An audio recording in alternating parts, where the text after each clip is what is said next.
Welcome in to the Punt and Pass podcast. I'm your host, Drew Butler, joined alongside by my co-host, Jake Fromm. Be sure to follow us on social media. We are at Punt and Pass on X and Instagram.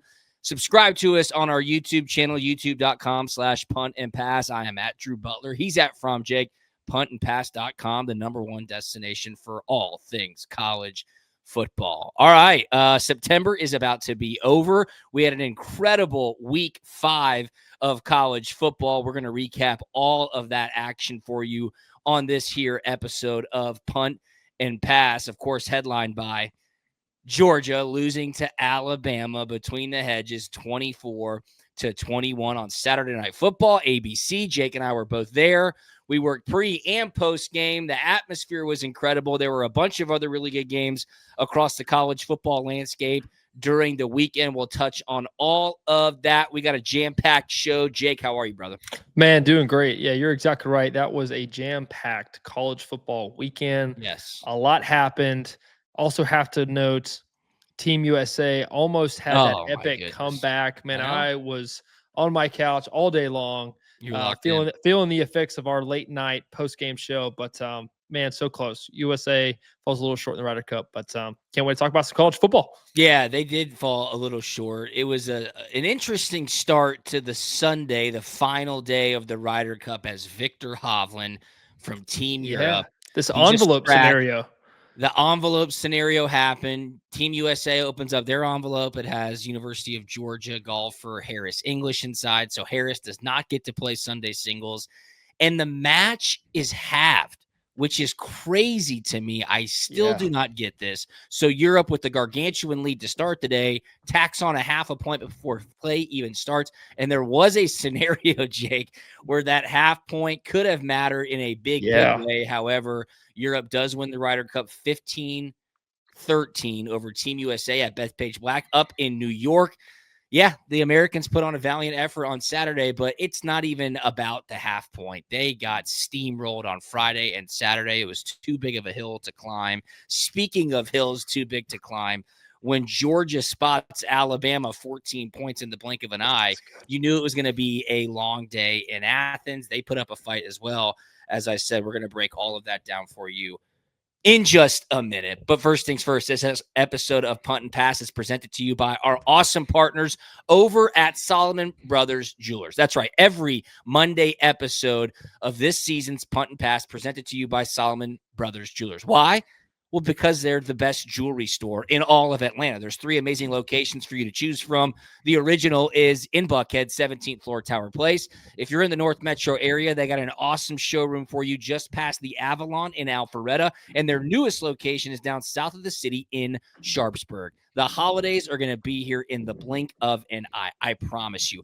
Get ahead of it now. Head into a Solomon Brothers location. Tell them Punt and Pass sent you. You can get up to 10% off your jewelry purchase. They have everything you need. Engagement rings, diamonds, accessories, watches. I promise. Go in there. You will love it. The employees are fantastic. They have a full bar for you to relax, get a cocktail, walk around, just hang out, check out the scene. 10% off for Punt and Pass listeners when you go into a Solomon Brothers Jewelers location. You will not regret it. I promise you. You will not regret it. Check them out on social media at Solomon Brothers on X and Instagram, and of course at SolomonBrothers.com. Thank you to Solomon Brothers. And today's episode of Punt and Pass is brought to you by Umberto Injury Law. If you've been hurt in an accident and need a team that fights for you like we fight on the field, Umberto Injury Law is here for you. Umberto and his team know what it takes to win, and they'll stand by your side every step of the way. Visit UmbertoInjuryLaw.com to learn more, or call them today, 770-888-8901. 770-888-8901. That's UmbertoInjuryLaw.com, the number one personal injury and workers' comp attorney in Atlanta. We all have those issues come up. I've had that issue come up. The first thing I did was call Umberto. 770-888-8901. UmbertoInjuryLaw.com. He won for me. He can win for you. Thank you to mi amigo, Umberto. All right, let's dive right into it. We got to do a heavy breakdown, Jake. Georgia loses to Alabama 24-21 on Saturday night. UGA's 33-game home winning streak is snapped. Kirby Smart now 1-6 against the Crimson Tide. Where to begin, my friend? Let's just start from the top. Yeah, let's start. I said Georgia needed to start fast, and that is not what they did. That's a great place to start. That's where I was going with that. The best place to start would be the slow start again by Georgia. What it is, I have no idea. I don't think it's just an offensive thing. I don't think it's just a defensive thing. It is just a combined slow start. The first two offensive drives for Georgia didn't necessarily go all that great. Some tight throws, tight windows, couldn't really get a whole lot of movement on the ground. And man, Bama started fast, and they could not miss on third down. I mean, was it 8 for 8 to start on third down? 8 on third down to start the game. I think it is tough to fathom how tough that is, statistically improbable that is. And then to finish the night at 13-19, I think we have to give flowers to Alabama. Absolutely. Give flowers to Kalen DeBoer. Ryan Grubb was in his bag. Play calling, no question. Play calling was excellent. I mean, first off, they had that shot play to Ryan Williams, which he dropped, touchdown, beginning of the game. Ty Simpson played excellent. I don't think he made a bad decision all night. He was making checks, doing a lot of pre-snap stuff, which I thought was really impressive that they put that much on his plate, knowing they were going into a very loud and hostile environment. And it was loud. Man, they burned 3 timeouts just like that. You're I think almost it was either 2 of them in the first quarter and then 1 at the beginning of the second quarter. That's right. I mean, they burned through them fast. And I'm like, hey, this is going to make a difference. Yep. And just never really seemed to make that big a difference. So that's what I have to start. Drew, take it away. Yeah, coming out of the bye week, I thought there was a lot left to be desired from the opening plays of the game for Georgia's offense. You got to give flowers to Alabama. Their first 15 script was pretty impeccable. Their first few drives, 8 for 8 to start on third down. They knew exactly what they wanted to do. Seemed like they were very prepared for the looks on defense that Georgia was going to give them. I saw today, Jake, Ryan Grubb, Alabama's offensive coordinator, made a comment saying they went all the way back to the 2022 Chick-fil-A Peach Bowl, Georgia versus Ohio State, to scout some of the defensive looks that they thought they were going to get from Georgia. They were ready to go, and it showed by the offense moving the ball up and down the field to try to take the crowd out of the game. I mean, I was at the game. I was there with my daughters. They were holding their ears closed. It was very, very loud in the opening portions of the game, really throughout the entire game. So you got to give the athletic department credit. I thought the in-game atmosphere was phenomenal. The fans showed up in a big, big way. And I said the exact same thing, Jake. They blew 2 timeouts like that. They used that third timeout early in the second quarter. There was definitely an advantage for this game being played in Sanford Stadium. However, Georgia gets the ball 3 and out. I was like, what was that? 3 and out in the blink of an eye. I believe it was 3 plays to the short side of the field. I mean, it might have killed 30 seconds off the play clock. And then it was a punt. And I think they went 3 and out again, as you had mentioned. And I'm like, man, coming out of a bye week, I just thought Georgia was going to try to match the energy of Alabama's offense, seeing that Alabama did not come in frazzled at all. Now, I'm not saying you got to go tit for tat based on Alabama scoring a touchdown and you want to freak out and just throw the ball down the field. But I go back to Georgia's first drive against Tennessee. They answered the bell immediately. I thought coming out of the bye week, Jake, I was just frustrated at the start because it seemed like, oh, man, this is what we saw in the first 2 games against Marshall and Austin Peay. Of course, they did settle in. Yes, Georgia's great at making in-game adjustments, but going down 14-0, I mean, everybody in the stadium was like, are we really doing this again? Are we really going to let Alabama do this to Georgia again inside Sanford Stadium for the first time since 2015? And it started out that way, and you knew right then this is not exactly what you wanted to see happen if Georgia had a chance to win. Yeah, I think there was third down fatigue, definitely in the first half, especially going on an 8 for 8 tear. Like you mentioned, we talked about it post-game on the A&F show. If you would have told me that Bama doesn't score in the second half and that Georgia rushes for over 200 yards, I mean, this is a 14-point victory, right? A blueprint for success. That's that exactly right there. what we want. And if you held Ryan Williams to 43 yards total receiving, that right there is an absolute blueprint for success for Georgia to win this football game. Let's say it again. 227 total rushing yards for Georgia.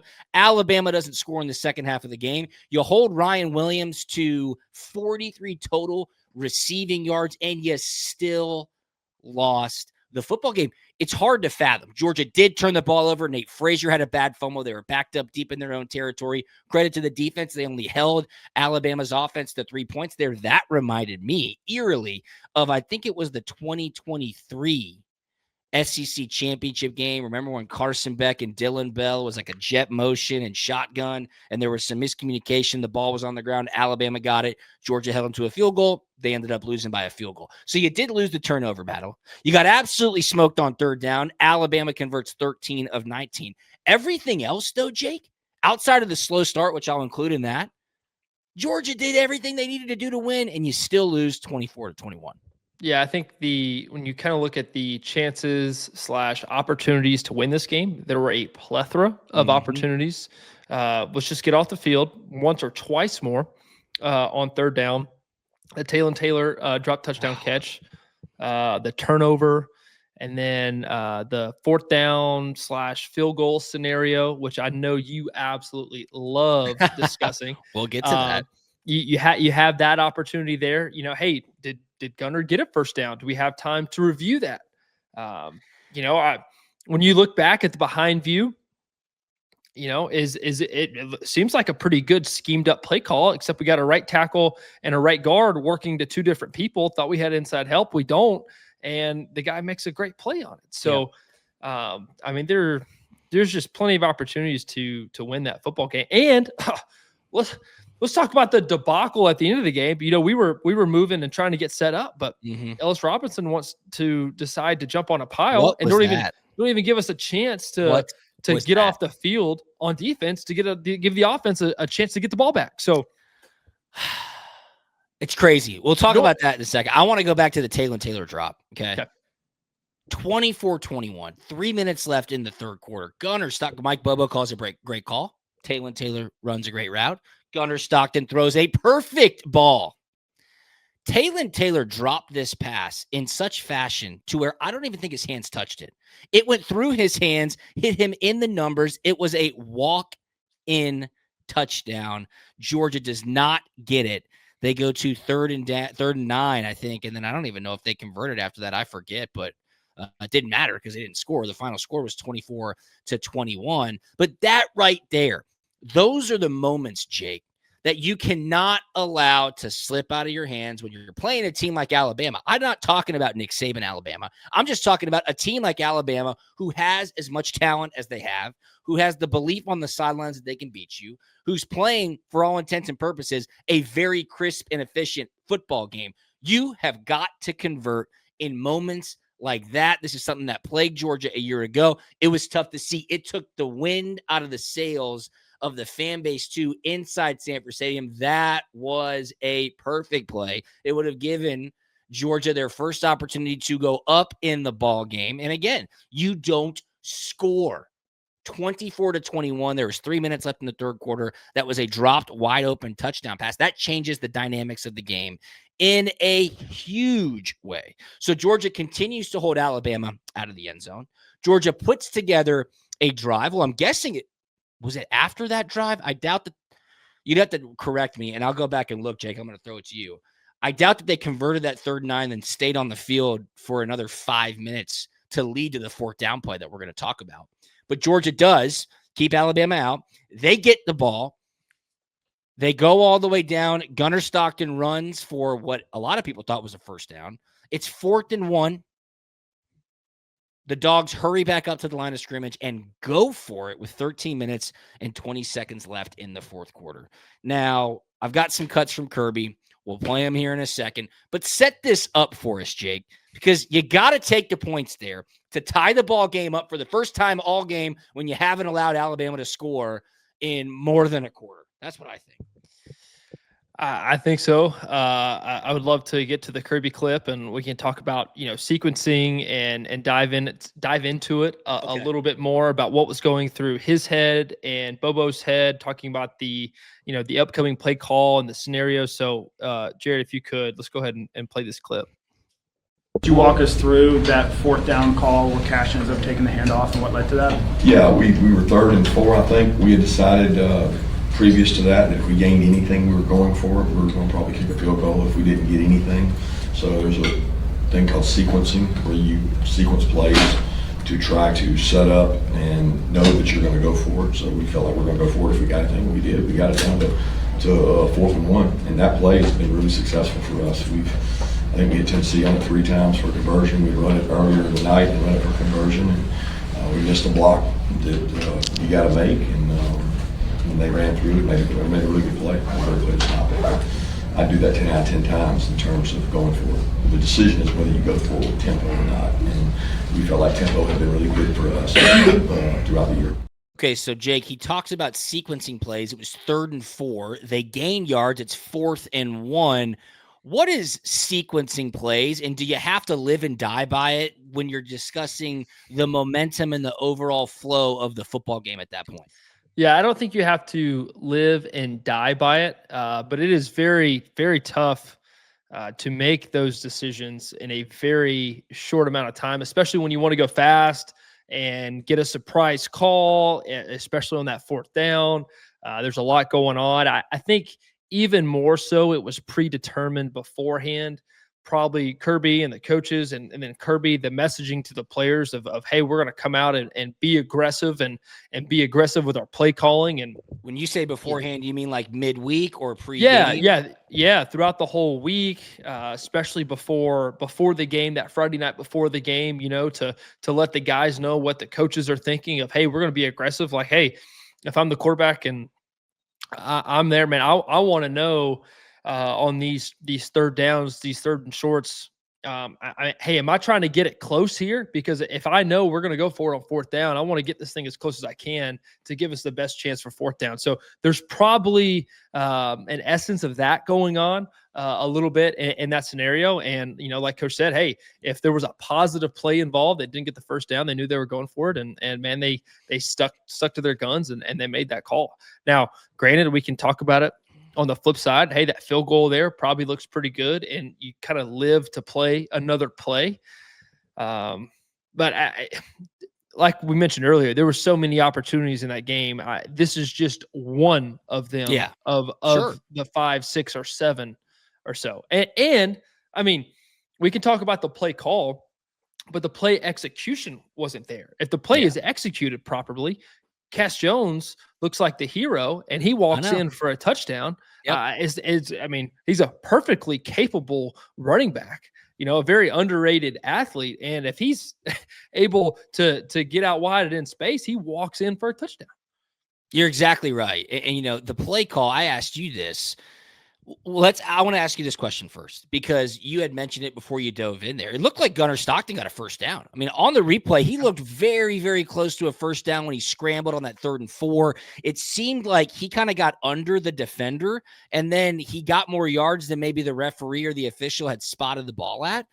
Why did Georgia decide to go tempo? Why did Georgia ask for a review of the spot? I understand wanting to keep your personnel on the field and not giving Alabama the opportunity to substitute. I understand not wanting for a stoppage in the game to allow Alabama's defense to reset, but it's such a pivotal moment. And again, 13 minutes and 20 seconds left in the ball game. This is not 2 minutes left. You're not down by 4 or 6 or 7. You were down by 3.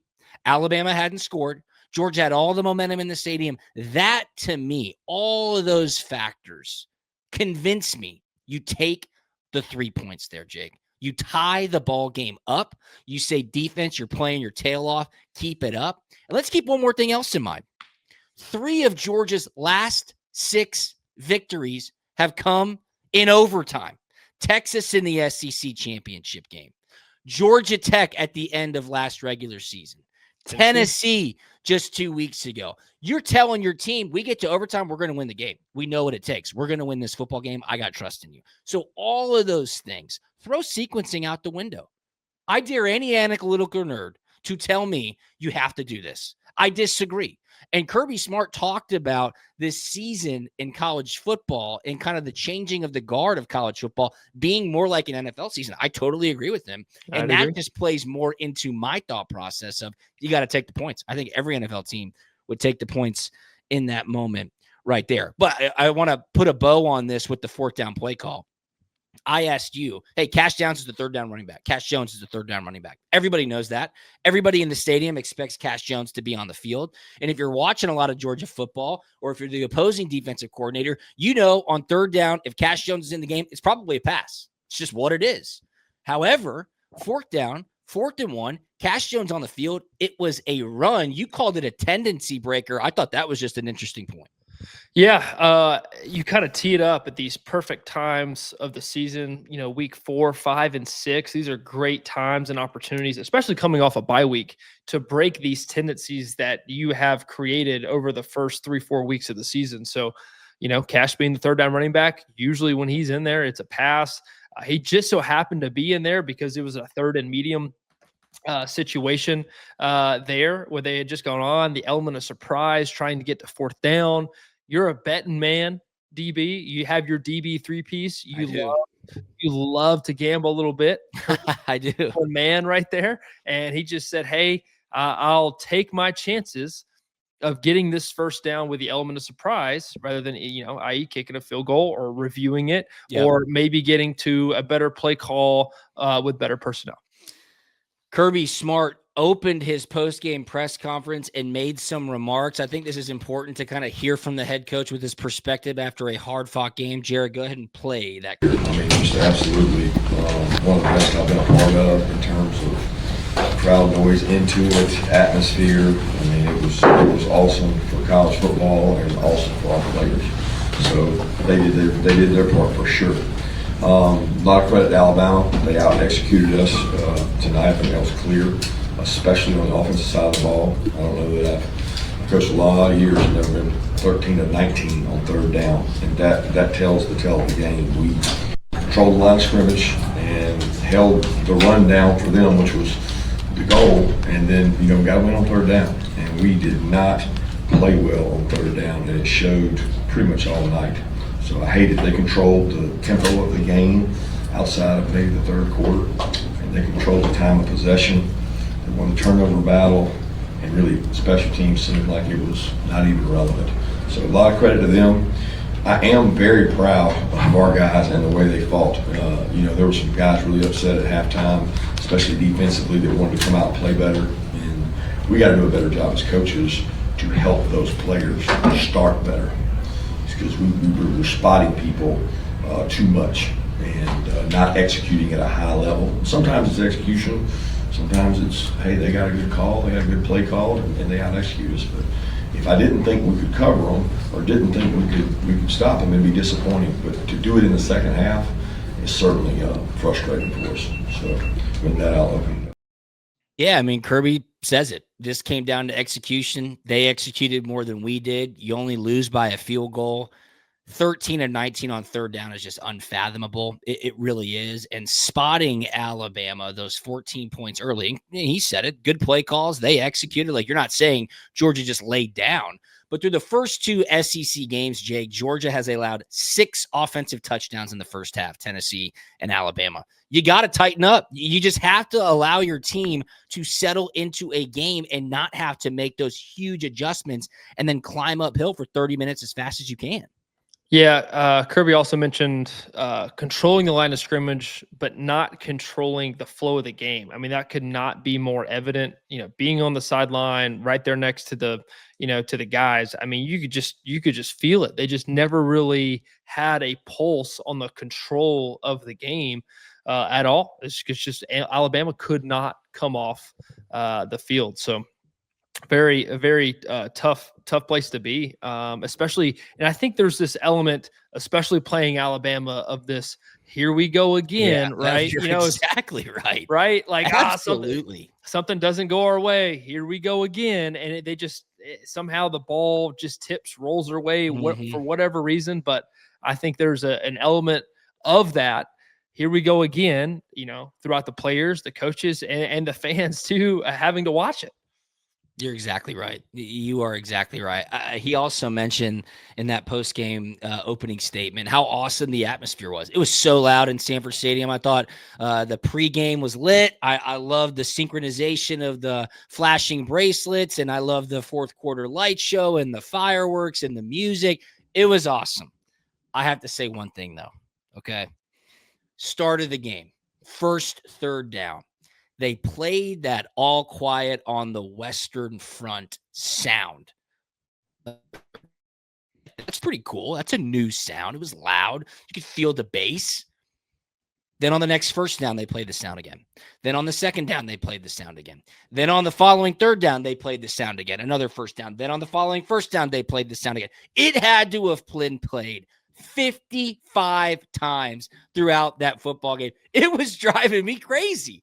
I don't know if anybody else caught on to this, but I thought like in a situation, big third down, that's when you play the sound. Not after every single play. Jake, I'm not kidding. It had to have been played 50 times in that game. I hope you know which one I'm talking about. Oh, yeah. No, I do. And definitely, along the same lines. It lost its juice in about 2 minutes. Yeah. Third down fatigue. There was probably a little bit of that sound fatigue as well. I'm sure there's plenty of other options in the Rolodex to filter in and get played there. So I just had to bring that up. I'm like, I like the sound. I also happen to be standing right next to the field speaker for the first quarter, and I realized very quickly I have to get away from this thing if I want any hearing to remain for the rest of the night and the rest of my life. Oh man, Jared, I want to hear what Kirby Smart has to say about not losing sleep over his record against Alabama. Kirby Smart moves to 1-6 against the Crimson Tide as the head coach of Georgia.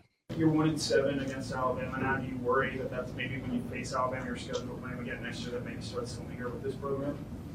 I mean, what's everybody else's record against you? You got it? I don't either. Like I don't lose sleep over that because those games have been like championship caliber games, right? And even when we play in the regular season, they've been. I just saw 25 scouts out there. They're all there to watch these teams play. So that's not going to affect me. Like I'm going to be happy and just go lucky if our team comes back and plays well. That's what I worry about. But we got to get better. And next year it won't have anything to do with this year. Thank you, guys. Thank you. I mean, I agree with him there. Like last year doesn't have any impact on what happened this year. Every single game is a championship caliber game, oftentimes in an SEC championship or a college football playoff or a national championship. So, look, they got an important one back in 2021 against Nick Saban to win a national championship. So that's great. Did. Let's wrap this thing up, Jared. Kirby talked Monday in his press conference talking about his team hurting after the Alabama loss and getting ready to get back after it against Kentucky. Coach, I thought it was interesting that you brought up talking about how the players are feeling the hurt. How do you go about making sure they don't get too high on the highs and low on the lows going from the Tennessee game to obviously this weekend? It's called Kentucky. Right? Like we got to go play a really good football team. So I'm not concerned about. I'm glad that they were affected and hurt. There's a lot of college football teams right now. They got teams that the kids don't care. Like. When people hurt, you usually get a better response, right? You get a better mechanism of buy-in or doubling down on something of knowing who I am and knowing what I've got to work on. So that part excites me to get to work today. I believe the phrase is that adversity reveals character. So a lot of people are going to find out what Georgia's got in the tank. They're hosting Kentucky coming up this weekend. I think it's homecoming, a noon kickoff. Kentucky, they lost to South Carolina 35-13 over the weekend, and they are winless in the SEC. However, Mark Stoops oftentimes plays Georgia pretty tough. Almost took them down in Lexington a year ago. Yeah, we've talked a lot about it. Is there anything else to discuss? I mean, Ty Simpson looked great. The play call to Caden Proctor, swinging out the tackle, putting him in the flat, letting him rumble, bumble, stumble down for 14 yards. That was just an impressive play call, and the athleticism from the big man was pretty legit as well. This one's going to sting. But again, Georgia lost 2 regular season games last year, ended up SEC champions, made it to the college football playoff. You got to have a mind shift reset if you're a fan, because the perspective now just has to change. This is an NFL style season, Jake. You can lose 1-2 games throughout a season and still have everything out in front of you. Yeah, that's an absolute perfect transition, because that's another topic I wanted to discuss, was the new landscape in college football. Yeah. And if we have a winless or a perfect team this year, it would just be bonkers to me. Like, I just don't see many teams being able to make it throughout the entirety of the season without a loss. And teams are going to have, there's going to be a ton of these 1-2 loss teams right there on the fringe that don't get into this college football playoff that you could definitely make a case for, because the parity in college football has increased. And that's due to NIL, transfer portal. These good, normal programs don't have quite the depth they used to. These, it's awful to call it, second tier players are going other places, and they're getting paid. They're getting playing time. And hey, if I'm one of those guys, instead of riding the bench, to one of these top tier programs, man, I'm gonna go play. I'm gonna get my film out there. I'm gonna go make a little money while doing it. And then if I want to go to those places, I'll just transfer in later. Yeah. So there's plenty of opportunities for these players to get to the different places they want to go. And I think it's just very tough on these teams getting into the meat of the schedule to remain undefeated. I mean, it's just going to be, man, it is tough.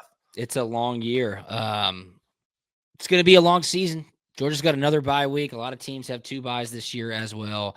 And you're right. I don't see many teams going undefeated. However, I do have something that can help you stay undefeated on the home front or in your relationship. That's a little trip over to Solomon Brothers Jewelers. Yes, this episode of Punt and Pass presented to you by our awesome partners over at Solomon Brothers Jewelers. If you want to win in your relationship, head on over to Solomon Brothers Jewelers. Walk in, tell them Punt and Pass sent you. You can get up to 10% off your jewelry purchase. 10% off your jewelry purchase. They've got diamonds. They've got engagement rings. They've got accessories. They've got watches. They got anything and everything that you need to provide that very special gift for your husband, your wife, your girlfriend, your boyfriend, your partner, your soon-to-be fiance. They've got it all. Check them out at SolomonBrothers.com. Check them out at Solomon Brothers on social media. Again, walk into one of their 3 locations, Buckhead, Alpharetta, Sharpsburg. Tell them Punt and Pass sent you. You can get up to 10% off your jewelry purchase. This episode of Punt and Pass presented to you by our awesome partners over at Solomon Brothers Jewelers. And when we break down football, we broke down a ton of it today. It's all about the details. Every route, every block, every read. Umberto Injury Law takes the same approach with their clients. They leave nothing to chance and make sure you get the outcome you deserve. Visit UmbertoInjuryLaw.com to learn more, or call them now, 770-888-8901. 770-888-8901. UmbertoInjuryLaw.com, the #1 personal injury and workers' comp attorney in Atlanta.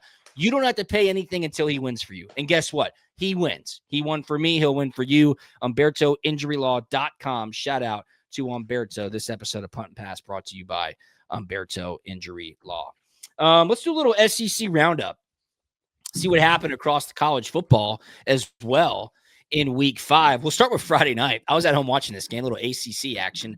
8th-ranked Florida State went up to Charlottesville to take on Virginia, and it went to overtime. And Virginia beats and upsets Florida State 46-38. And Jake, as soon as the pass was dropped to potentially tie up the game or at least lead to another 2-point conversion, the fans and the students at Virginia put on an absolute field rushing clinic. It looked like a scene out of Braveheart. I mean, I don't know how. If that would have been a catch, I don't know how they would have resumed play. It was 10,000 people on the field in 5 seconds. No, that definitely happened and escalated rather quickly. I mean, I don't know whether to say they did a great job or, a not so good job, but I mean, that is a huge win for Virginia against a very good Florida State team. I mean, just another example that we can give you of you have to bring your A game week in and week out, because you can be beaten by anybody. Florida State squanders an opportunity to host College Game Day this weekend. Miami, Florida State, upcoming this Saturday. Would have been a top 10 matchup. Would have been like the 90s reincarnated. And then Game Day decides they're going to Tuscaloosa to do a little Vandy and Diego Pavia versus Alabama action. So I thought that was a little interesting. Yeah, the twist on this is with Florida State losing, I mean, it kind of gives Georgia Tech kind of a little bit of a better chance. Yes, it does. To make it to the ACC championship game. So watch out, Georgia Tech. They won in overtime as well at Wake Forest. They win 30-29. Jake, you and I have been discussing Georgia Tech quite a bit on the podcast this season for obvious reasons. And we kept saying, watch out for the one game that Georgia Tech usually loses to a team they shouldn't lose to. This looked like the one. However, Haynes King, Jamal Haynes, head coach Brent Key, Georgia Tech found a way to win. Wake Forest goes for 2 in the first overtime to win the game. Tech's defense stands up. They stop Robbie Ashford, the Wake Forest quarterback, and they win 30-29, remaining 5-0. They're ranked 17th in the country. Yeah, good teams, man. They find a way to win no matter what. When you don't have, you don't bring your A game, you don't bring your best stuff. It's just like a good golf game, man. You just scramble and you find a way to win it. That seems to be Georgia Tech, and as long as Haynes King stays healthy, I think they're going to have all the chance in the world to do whatever they want to do. No question about it. Oregon gets a huge road victory over third-ranked Penn State. Another game that went into overtime. The Ducks beat the Nittany Lions 30-24. It was the whiteout game, the night game at Penn State. College Game Day was there. Dude, Dan Lanning looked very fired up post-game. He was happy of his team.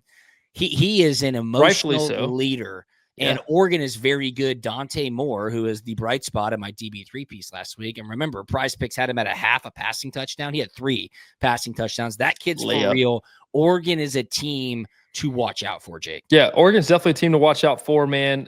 Coach Lanning has just done an excellent job of just taking all the good stuff that Kirby does and implementing it over there in Oregon. He's, like you mentioned, the emotional leader. He's an excellent motivator, does a great job of rallying the troops of his team, great with messaging. And that's not easy, going up and playing Penn State at home, whiteout. Toughest road environments, I mean, my brother, Tyler, did it at Auburn where they went up and they played Penn State on the road. I mean, he said it was absolutely nuts. I mean, you can't take away from the environment that Penn State is able to put on. And I think kind of a big talking point about this game is kind of Drew Aller and what is he doing this year? Not quite having the year everyone expected, has all the tools, has, the highest ceiling probably of all the QB prospects, and, rivaling Arch Manning there at Texas and Carson Beck. Figure it out. Yeah, you're exactly right.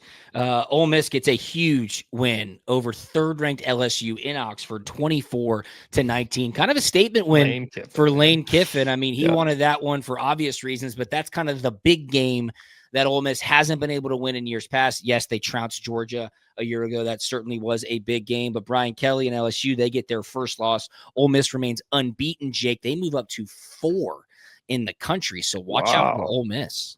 Yeah, and Ole Miss is doing this quarterback champion out of nowhere. Yeah, and well, that's what I was about to say. I mean, they're doing this with their backup quarterback.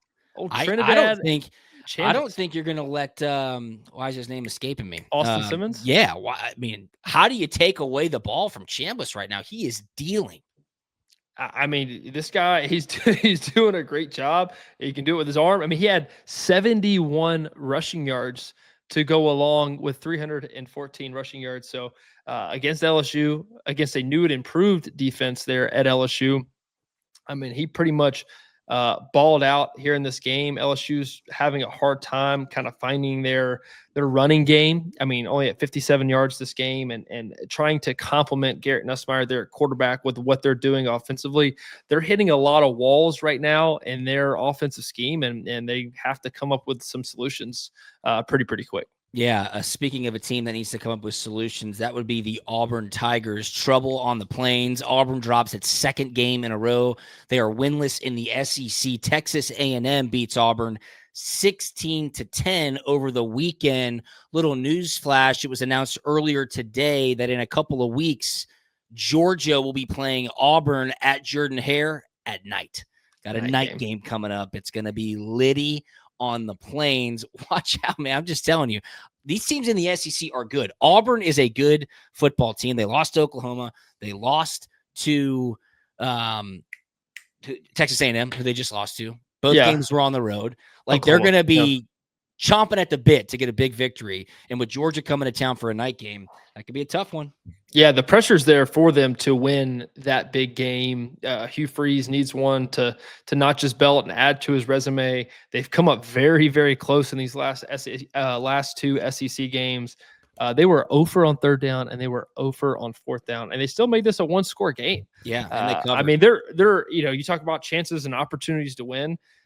I don't know if Auburn has had. Auburn has had as many chances to win these games as anybody, and can't find a way to do it. So they're close, and the ball's going to roll their way sooner rather than later. And I hope it's not Georgia when they show up at night. Yeah, that's exactly right. South Carolina woke up. They beat Kentucky 35-13 at home. Kentucky remains winless in the SEC. Again, they come to Athens coming up this weekend. And then probably the most surprising outcome of the weekend. Surprising because it got out of hand. Notre Dame beat Arkansas 56-13. I think it was 42-13 at halftime. 28 points Notre Dame scored just in the second quarter alone. And Sam Pittman got relieved of his duties after the game, which I think was expected. So Sam Pittman probably heading to the lake. Arkansas on the hunt for a new coach. Bobby Petrino is their interim head coach in the meantime, which is like a true time as a flat circle instance. But Notre Dame looks to be waking up. Of course, they lost their first two games. They're still ranked in the top 25. They played in the national championship game last year, and I'm seeing names like Rhett Lashley, who was a quarterback at Arkansas, as a potential name to watch on the big board for the Razorbacks. Any thoughts there? Yeah, I hate it for Coach Pittman, man. Big fan of his. Great relationship with him, man. He was awesome for me at my time at Georgia. Spent a lot of time with him in his room, learning about the run game, and it helped me a ton in my career. So, man, he was a great dude, great coach, and Arkansas really was his dream job. So I really hate it for him to lose it. Do you think Arkansas is the place you can win? And this is my question. Like Rhett Lashley, the current head coach at SMU. SMU, of course, made the college football playoff last year. Is Arkansas a better job than SMU? That's tough. It just depends on dollars, I guess, they're throwing around. Okay, I mean, let's do this quick blind ranking. Arkansas versus Kentucky. Yeah. I'd take Arkansas. Arkansas versus Vandy. I'd take Arkansas. Sure. Arkansas over South Carolina. I don't know. They're South Carolina, but yeah, I hear you.